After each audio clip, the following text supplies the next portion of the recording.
नमस्कार दोस्तों। डेट है आज की 23 जनवरी 2021 और स्वागत है आपका एडिटोरियल डिस्कशन में। आज हिंदू के दो इश्यूज हम डिस्कस करेंगे।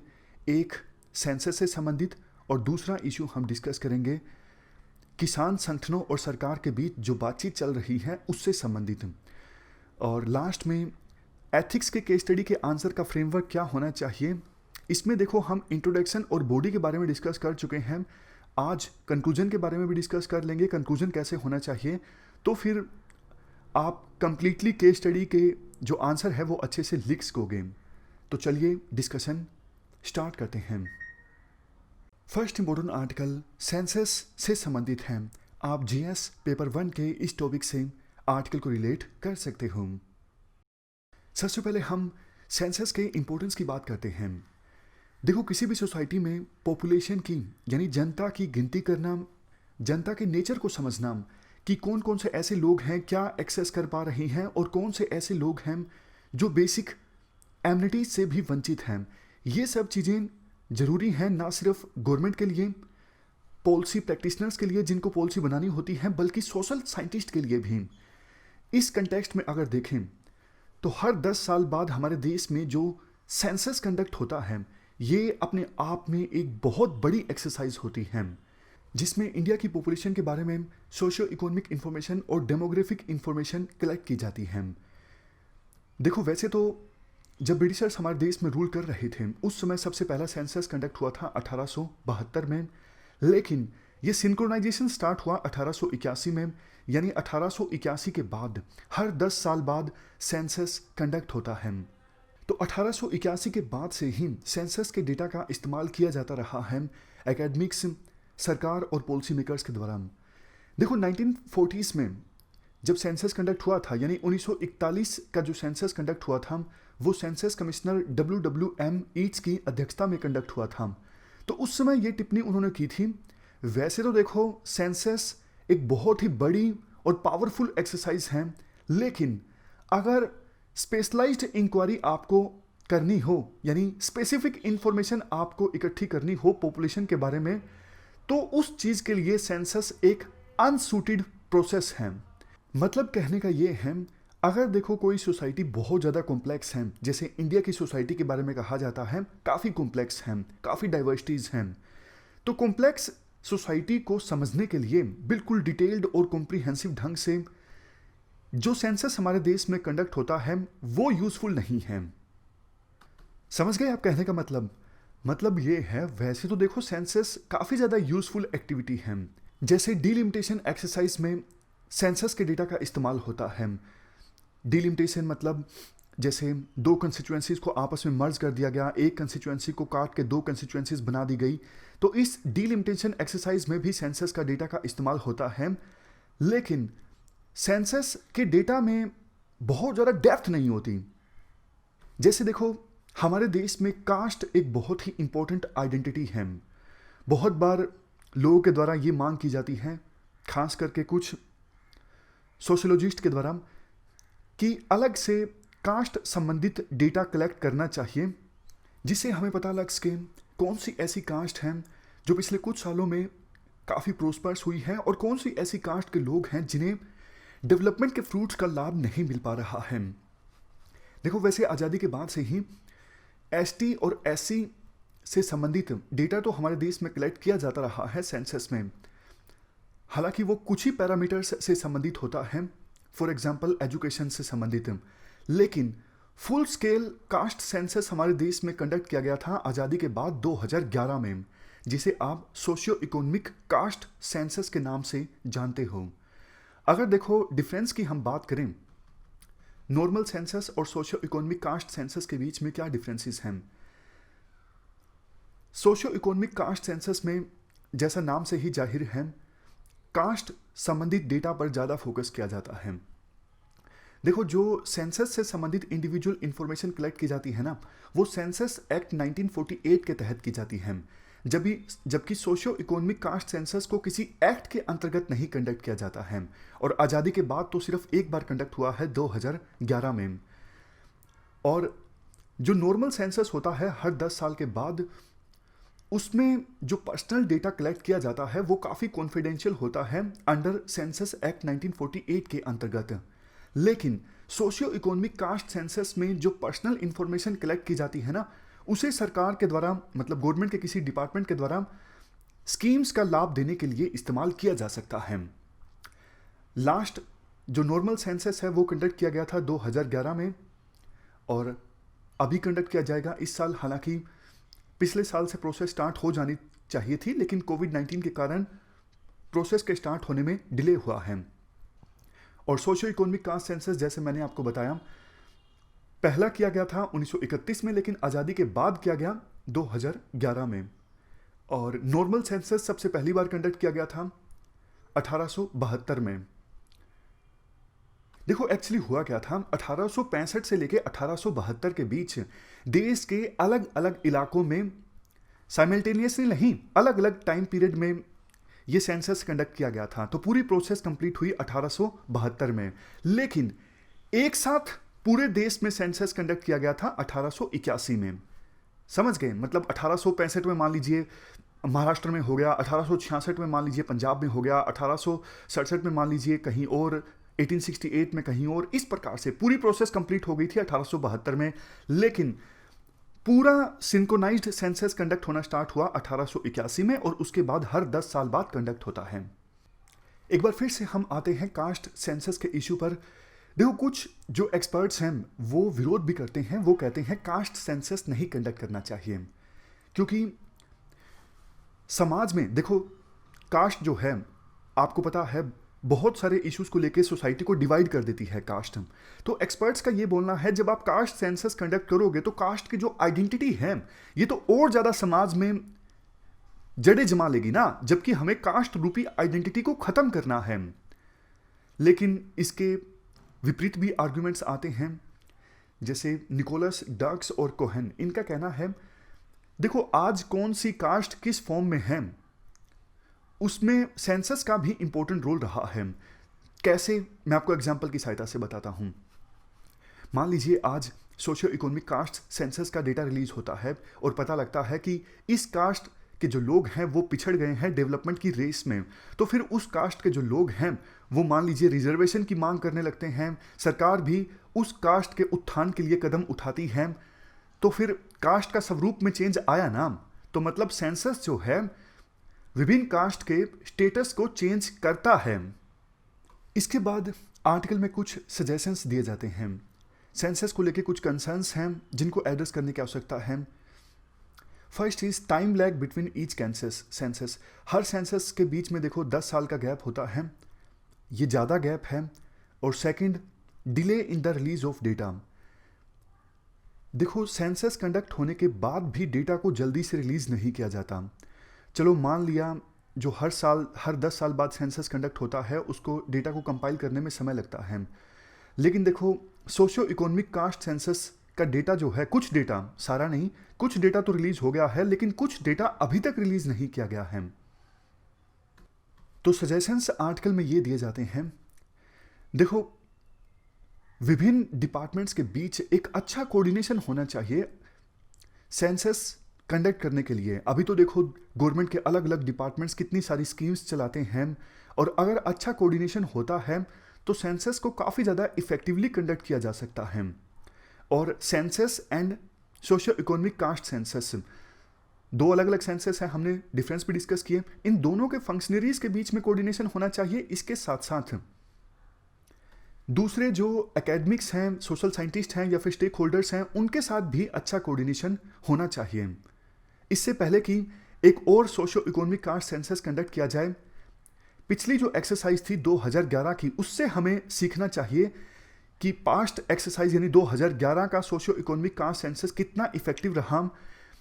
सरकार ने उस सेंसस के आधार पर स्कीम्स लॉन्च की, वो स्कीम्स का इम्प्लीमेंटेशन कितना अच्छा हुआ। मतलब ऐसा तो नहीं कि बहुत सारे जो डिजर्विंग बेनिफिशरीज थे उनको लाभ नहीं मिल पाया जिनको स्कीम का लाभ मिलना चाहिए था।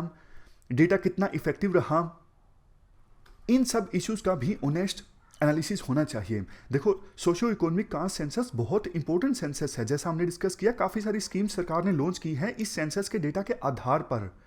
तो काफ़ी ज़्यादा ध्यानपूर्वक इस सेंसस को कंडक्ट करने की आवश्यकता है। तो पहले वाले सेंसस को आप ध्यान से पहले एनालाइज कीजिए, कहाँ गलतियाँ हुई, मेथडोलॉजी आपकी सही है या फिर नहीं है, ट्रांसपेरेंसी, प्राइवेसी, डेटा का डिसिमिनेशन, डेटा की रेलेवेंस, इन सभी इश्यूज़ को सीरियसली लेने की आवश्यकता है इससे पहले कि एक और सोशो इकोनॉमिक का सेंसस कंडक्ट किया जाए।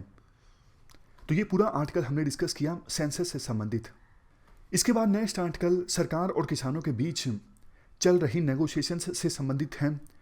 जीएस पेपर 3 के इस टॉपिक से आर्टिकल को रिलेट कर सकते हो। जैसा देखो आपको पता है काफ़ी समय से फार्मर्स जो हैं वो नए 3 फार्म लॉज के अगेंस्ट प्रोटेस्ट कर रहे हैं। काफ़ी राउंड्स की बातचीत हो चुकी है और पिछले से पिछले राउंड की जब बातचीत हुई थी तो सेंट्रल गवर्नमेंट ने किसानों को एक ऑफर दिया था कि हम 1.5 साल तक इन लॉज की इम्प्लीमेंटेशन को रोक देते हैं। इसके लिए हम एफिडेविट देंगे सुप्रीम कोर्ट में, हम एक कमेटी गठित करते हैं जिसमें आपके भी लोग होंगे, हमारे भी लोग होंगे, और वो कमेटी क्लास बाय क्लास सभी इश्यूज़ को डिस्कस करेगी और उस कमेटी की जो भी रिकमेंडेशंस होंगी जिसमें आपके भी लोग होंगे, जो भी उस कमेटी की रिकमेंडेशंस होंगी उस कमेटी की रिकमेंडेशंस को माना जाएगा। आर्टिकल में कहा जाता है ये देखो सरकार की तरफ से एक बहुत अच्छा प्रपोजल था जो अभी स्टालमेट है, मतलब प्रोटेस्ट चल रहा है किसानों के द्वारा उसे ख़त्म करने के लिए, बट अनफॉर्चुनेटली किसानों ने इस प्रपोजल को मानने से इनकार कर दिया। किसान अपनी बात पर अड़े हुए हैं कि तीनों लॉज को सरकार वापस ले और एमएसपी की लीगल गारंटी दे। आर्टिकल में कहा जाता है देखो वैसे तो किसान संगठनों को ये जो प्रपोजल है वो मान लेना चाहिए था, बट पास्ट में सेंट्रल गवर्नमेंट की जो इग्नोरेंस या फिर इनसेंसिटिविटी है, जो ट्रस्ट डेफिसिट है सेंट्रल गवर्नमेंट के बीच और किसान संगठनों के बीच, ये भी एक मेजर फैक्टर रिस्पॉन्सिबल है कि किसान टस से मस नहीं हो रहे हैं, वो अपनी मांग पर ज्यों के त्यों अड़े हुए हैं। अगर देखो कमेटी गठित की जाती तो वो कॉम्प्रिहेंसिव ढंग से सभी एग्रीकल्चर इश्यूज पर काम करती और पूरी तरह से एग्रीकल्चर सेक्टर में रिफॉर्म्स लाने के लिए उस कमेटी के द्वारा रिकमेंडेशंस दी जा सकती थी। तो किसान संगठनों को यह प्रपोजल मान लेना चाहिए था। देखो इस बात से तो इनकार नहीं किया जा सकता कि इंडिया के एग्रीकल्चर सेक्टर में रिफॉर्म्स की आवश्यकता है, बट चैलेंज ये है उन जरूरी स्टेप्स को पहचानना जहां पर काम करने की आवश्यकता है, और वो भी हर एक पर्सपेक्टिव से, इकोनॉमिक पर्सपेक्टिव से, इन्वायरमेंटल पर्सपेक्टिव से, साइंटिफिक पर्सपेक्टिव से, और पहचान कर मतलब क्या कुछ करने की आवश्यकता है एग्रीकल्चर सेक्टर में रिफॉर्म्स लाने के लिए, फिर उस पर पॉलिटिकल सहमति भी बनाना कि सभी जो स्टेक होल्डर्स हों राजी हों कि हाँ ये स्टेप्स हमें लेने की आवश्यकता है एग्रीकल्चर सेक्टर में सुधार लाने के लिए। अब जाकर सेंट्रल गवर्नमेंट के द्वारा बुद्धिमत्ता शो की गई है और कंसल्ट करना स्टार्ट किया गया है। अगर यही काम सेंट्रल गवर्नमेंट के द्वारा पहले किया जाता तो आज जो ये नौबत आई है ऐसी नौबत नहीं आती। अब देखो फार्मर्स को भी थोड़ी अपनी पोजीशन से पीछे हटना चाहिए और एग्रीकल्चर सेक्टर में रिफॉर्म्स लाने के लिए सरकार के साथ कंसल्टेशन स्टार्ट करनी चाहिए, क्योंकि देखो ये जो समय है ना बिल्कुल उपयुक्त समय है एग्रीकल्चर सेक्टर में वाइड स्प्रेड रिफॉर्म्स लाने के लिए। इस अपॉर्चुनिटी को नहीं गंवाना चाहिए किसान संगठनों को। लास्ट में आर्टिकल में काफ़ी अच्छी बातें बोली जाती हैं।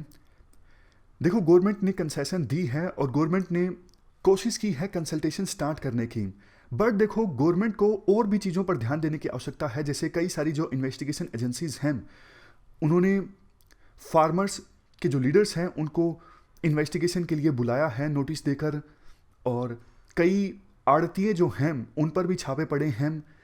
तो इन चीज़ों से जो ट्रस्ट है वो कम होता है। इसके साथ साथ किसानों को भी देखो समझना चाहिए कि आप दिल्ली के बॉर्डर पर आकर अपना ध्यान आकर्षित करना चाहते थे, मतलब सोसाइटी को इस इशू पर ध्यान दिलवाना चाहते थे कि कितना गंभीर इशू है, गवर्नमेंट का ध्यान आकर्षित करना चाहते थे, वो आपने कर दिया है। लेकिन अब 26 जनवरी को ट्रैक्टर रैली बुलवाना, ये सब चीज़ें अब आपको फिलहाल नहीं करनी चाहिए, क्योंकि इससे सिक्योरिटी सिचुएशन या फिर माहौल जो है बातचीत का वो खराब हो सकता है। बातचीत चलती रहनी चाहिए। हालांकि देखो बातचीत जो है बिना कंडीशंस के होनी चाहिए, लेकिन एक बेसिक एसेंस ये होना चाहिए बातचीत के स्टार्ट होने का, बातचीत का आधार ये होना चाहिए कि एग्रीकल्चर और फार्मर्स को मार्केट फोर्सेस की दया पर आप नहीं छोड़ सकते। और अभी का जो क्रॉप पैटर्न है, जैसे पंजाब, हरियाणा, वेस्टर्न यूपी में राइस की खेती की जाती है, ये क्रॉप पैटर्न, ये रिनमरेशन पैटर्न जो है वो अनसस्टेनेबल है। अगर ऐसे ही राइस की खेती होती रही इन स्टेट्स में तो ग्राउंड वाटर का जो लेवल है बिल्कुल डिप्लीट कर जाएगा। तो रिफॉर्म्स की तो आवश्यकता है, ये भी किसान संगठनों को समझनी चाहिए और सरकार को भी ये समझना चाहिए कि किसानों को आप बिल्कुल मार्केट फोर्सेस पर नहीं छोड़ सकते। तो फिर अंत में यही कहा जाता है, सरकार का ये प्रपोजल किसान संगठनों को मान लेना चाहिए था और ये एक अच्छा पोज हो सकता है, क्योंकि कानून तो इंप्लीमेंट होंगे नहीं। मीनवाइल जब तक कानून इंप्लीमेंट नहीं होंगे, कंसल्टेशन करके एक पूरे एग्रीकल्चर सेक्टर में रिफॉर्म्स की रूपरेखा तैयार की जा सकती है। तो ये पूरा आर्टिकल हमने डिस्कस किया किसान संगठनों और सरकार के बीच चल रही नेगोशिएशंस से संबंधित। अब लास्ट में हम केस स्टडी से संबंधित हमारी जो डिस्कशन चल रही थी उसे कंप्लीट करते हैं आज।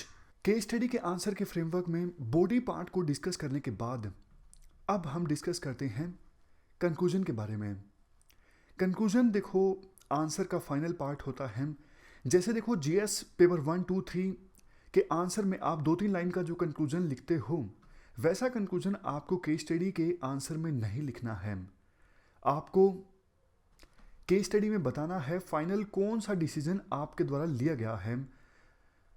सभी पॉसिबल सिनेरियोज को एनालाइज करने के बाद आपको जो अपने आप से क्वेश्चन पूछना है वो ये है, सारी अप्रोचेस को कंसिडर करने के बाद कौन सा जो ऑप्शन है वो बेस्ट है, जो सिचुएशन को एड्रेस करता है, और किस बेसिस पे आप उस ऑप्शन को जस्टिफाई करोगे जो कि आपके द्वारा सिलेक्ट किया गया है।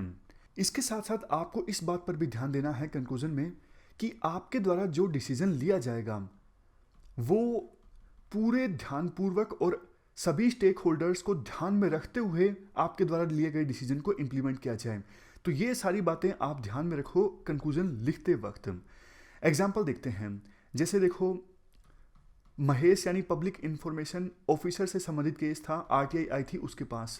इस केस में देखो आप कंक्लूजन लिख सकते हो कि पब्लिक इंफॉर्मेशन ऑफिसर को अपने सक्सेसर को, यानी जो भी पब्लिक इंफॉर्मेशन ऑफिसर होगा महेश के बाद, उसे सारी इंफॉर्मेशन डिस्क्लोज करनी चाहिए बिना कुछ छुपाए कि देखो भैया ये बात है और जो डिसीजन मेरे द्वारा लिया गया था वो हालांकि गलत साबित हुआ है, बट अच्छे इंटेंशंस के साथ मैंने वो डिसीजन लिया था और कोई भी बुरी इंटेंशंस के साथ डिसीजन नहीं लिया था। और देखो इससे भी ज़्यादा गलती करना इंसान का नेचर है। जब कोई इंसान जानबूझ के गलती करता है तो उसको पनिश करना चाहिए और बिना छुपाए सारी बातें पब्लिक इंफॉर्मेशन ऑफिसर को अपने सक्सेसर को बता देनी चाहिए। ये भी ध्यान में रखते हुए कि कल को अगर सारी इंफॉर्मेशन सामने आती है तो कोई दिक्कत ना हो, मतलब पहले से महेश जो है वो बता सके ना कि देखो सारी इंफॉर्मेशन ऑलरेडी मैंने डिस्क्लोज कर ली थी और उसके बाद डिपार्टमेंट के द्वारा जो डिसीजन लिया गया मैंने उसको माना है। तो इस प्रकार से पब्लिक इंफॉर्मेशन ऑफिसर को करेज शो करनी चाहिए, मोरल रिस्पॉन्सिबिलिटी लेने की, जो एक्ट उसके द्वारा परफॉर्म किया गया है। इसके बाद देखो कई बार कुछ केस स्टडीज में आपसे फाइनल कोर्स ऑफ एक्शन पूछ लिया जाता है कि फाइनली आप क्या करोगे सिचुएशन को रिजोल्व करने के लिए। जैसे अमित का केस था, अमित कुमार अपनी आर्मी की बटालियन के कमांडिंग ऑफिसर थे जिसमें खराब खाने की शिकायत आई थी। अब देखो चूंकि खाने की क्वालिटी से संबंधित कंप्लेंट्स रजिस्टर की गई थी लेकिन अमित तक पहुंची नहीं, तो अमित की रिस्पॉन्सिबिलिटी का तो ये फेलियर है। तो अमित कुमार क्या करेगा इस सिचुएशन को रिजोल्व करने के लिए, वो अपनी सुपीरियर अथॉरिटीज़ को सब कुछ कन्वे करेगा और अमित कुमार को रेडी रहना चाहिए किसी भी डिसिप्लिनरी एक्शन का सामना करने के लिए। अब चूंकि अमित कुमार अपनी बटालियन का कमांडिंग ऑफिसर है, ये उसकी ड्यूटी बनती है अपने ऑफिशियल्स को मोटिवेट रखना और बेस्ट पॉसिबल सर्विस प्रोवाइड करना अपने सोल्जर्स को, उसकी बटालियन में जो भी जवान हैं उनको। ये अमित की ड्यूटी है कि वो सोल्जर्स के इंटरेस्ट को प्रोटेक्ट करे, आल्सो आर्मी की जो ऑर्गेनाइजेशनल वैल्यूज हैं उनको भी प्रिजर्व करे, क्योंकि सोल्जर ने डिसिप्लिन का उल्लंघन किया वीडियो बनाकर, तो ये आर्मी की ऑर्गेनाइजेशनल वैल्यूज का भी उल्लंघन है। तो इस सिचुएशन को इमीडिएटली रिजोल्व करना जरूरी है। तो ये स्टेप्स अमित के द्वारा लिए जा सकते हैं। एक इंक्वायरी का गठन करे ताकि रिस्पॉन्सिबिलिटी फिक्स की जा सके कि खराब खाने की क्वालिटी के लिए कौन जिम्मेदार है। इसके साथ साथ अमित बात करे, काउंसलिंग करे जो नाराज सोल्जर्स हैं उनकी, और उनको भरोसा दे कि खाने की क्वालिटी में इंप्रूवमेंट होगी और दूसरी जो आपकी बेसिक आवश्यकताएं हैं उनमें भी कोई कमी नहीं छोड़ी जाएगी। इसके साथ साथ अमित एक एनोनिमस यानी अज्ञात कंप्लेंट मैकेनिज्म भी इस्टेब्लिश करेगा, ताकि किसी भी सोल्जर को शिकायत है तो वो उस डब्बे में डाल दे और अमित रेगुलरली उस डब्बे को खोल के देखे क्या किसी ने अपना नाम छुपा के शिकायत की है या फिर नहीं की है। अगर देखो इस प्रकार से प्रॉपर ग्रीवेंस रेड्रेसल मैकेनिज्म होगा तो फिर कोई भी सोल्जर सोशल मीडिया में नहीं जाएगा। इसके साथ साथ आर्मी वेबसाइट का भी इस्तेमाल किया जा सकता है आर्मी के सोल्जर से कनेक्ट करने के लिए। नेक्स्ट स्टेप, जो सोल्जर्स हैं उनका भी पार्टिसिपेशन होना चाहिए वेरियस एक्टिविटीज़ में, उनके साथ कम्युनिकेशन अच्छा होना चाहिए ताकि उनकी आवश्यकताओं को समझा जा सके। नेक्स्ट, सीनियर और जूनियर ऑफिसर्स के बीच कॉन्टैक्ट होना चाहिए ज़्यादा, ताकि कम्युनिकेशन गैप्स को फिल किया जा सके। सिमिलर सी बातें हैं। इसके साथ साथ देखो खाने की क्वालिटी का और दूसरी जो बेसिक नीड्स हैं आर्मी में, उनका रेगुलर ऑडिटिंग होनी चाहिए थर्ड पार्टी से, ताकि पता लगाया जा सके क्या जवानों को जिन चीज़ों की आवश्यकता होती है वो उनको मिल भी रही हैं या फिर नहीं मिल रही हैं। और देखो सिचुएशन को शांत करने के लिए मीडिया में क्लैरिफिकेशन दी जा सकती है कि सिचुएशन एक लोकल प्रॉब्लम थी, और ताकि इससे होगा क्या, जनता का गलत परसेप्शन नहीं जाएगा आर्मी के बारे में। देखो आर्मी के बारे में जनता में अच्छी परसेप्शन होना जरूरी है, अदरवाइज तो फिर लोग आर्मी को ज्वाइन नहीं करेंगे ना। आर्मी को ज्वाइन नहीं करेंगे तो फिर देश की सुरक्षा कौन करेगा। तो अमित को ये सारे स्टेप्स लेने होंगे, ये कंक्लूजन में आपको लिखना है। उसी प्रकार से डीएसपी के केस स्टडी में आप ये सारी चीजें लिख सकते हो कि डीएसपी होते हुए मुझे गांव वालों के किसी भी अनजस्ट प्रेशर के तले घुटने नहीं टेकने हैं। गांव वाले क्या चाहते थे कि एफआईआर लॉन्च नहीं की जाए जो चोर मारे गए हैं उनके संदर्भ में। तो डीएसपी को यानी आपको न्यूट्रल रहना है और सिचुएशन को एक पूरे बड़े कॉम्प्रिहेंसिव पर्सपेक्टिव से देखना है। दोनों पार्टीज को एक अपॉर्चुनिटी देनी जरूरी है कि दोनों पार्टीज मतलब जो चोर मारे गए हैं उनके परिवार वाले और विलेजर्स भी, दोनों पार्टीज को अपॉर्चुनिटी देनी है कि आप अपना अपना व्यूज प्रेजेंट कीजिए इससे पहले कि अमित किसी कंक्लूजन पर पहुंचे, और उसके बाद जो भी दोषी हैं उनको पनिश किया जाए लॉ के अकॉर्डिंग। फर्दर देखो पर्याप्त मात्रा में स्टेप्स लेने जरूरी हैं ताकि फ्यूचर में इस प्रकार की घटनाओं को होने से रोका जा सके। तो अमित यानी डीएसपी यानी आप ये सब चीज़ें इंश्योर करोगे कि जो अननोन एक्यूज्ड विलेजर्स हैं उनके खिलाफ एफआईआर दर्ज की जाए, प्रॉपर क्रीमेशन होना चाहिए यानी अंतिम संस्कार होना चाहिए चोरों की बॉडीज का, एक कमेटी गठित की जाए ताकि इस पूरे मामले की फेयर इन्वेस्टिगेशन हो सके और एक्यूज्ड के अगेंस्ट कड़ा से कड़ा एक्शन लिया जाए कमेटी की रिपोर्ट आने के बाद। और फ्यूचर में इन सभी घटनाओं को प्रिवेंट करने के लिए क्या करेगा डीएसपी, एक ग्राम सभा की मीटिंग बुलाएगा ताकि बिल्कुल जो फ्रेंडली वातावरण होता है उसमें कन्फ्लिक्ट को रिजोल्व किया जा सके, गांव वालों को बताया जा सके कि भैया लॉ क्या है, आपको वायलेंस खुद से नहीं करना है, कानून को अपने हाथ में नहीं लेना है। कम्युनिटी पुलिसिंग स्टार्ट की जा सकती है, लेकिन लोगों को समझाना होगा कि आपको सिर्फ चोर को पकड़ना है, उसके बाद काम है पुलिस का, ना कि खुद से जस्टिस देना है। मतलब परसुएशन की सहायता से आपको गांव वालों का एटीट्यूड चेंज करना है। इसके साथ साथ मीडिया का सहारा भी लिया जा सकता है केस को हाईलाइट करने के लिए, ताकि लोगों में मतलब रूरल एरियाज में गांव वालों में ज़्यादा से ज़्यादा समझ विकसित हो और उनको पता लगे कि कानून हाथ में लेंगे तो सजा भी मिलेगी, इससे डेटरेंस क्रिएट होगी। उनको बताया जाए कि देखो इस प्रकार से आप कानून अपने हाथ में लोगे तो ये डेमोक्रेसी के अगेंस्ट है, इससे डेमोक्रेसी मोबोक्रेसी बन जाएगी। तो इस प्रकार से हमने ये भी डिस्कस कर लिया कि कंक्लूजन किस प्रकार से आपको देना है केस स्टडी के आंसर में, मतलब केस स्टडी का फ्रेमवर्क क्या होना चाहिए आंसर का, वो हमने कंप्लीटली डिस्कस कर लिया। तो इस डिस्कशन में फिलहाल इतना ही है। Thank you very much for discussion.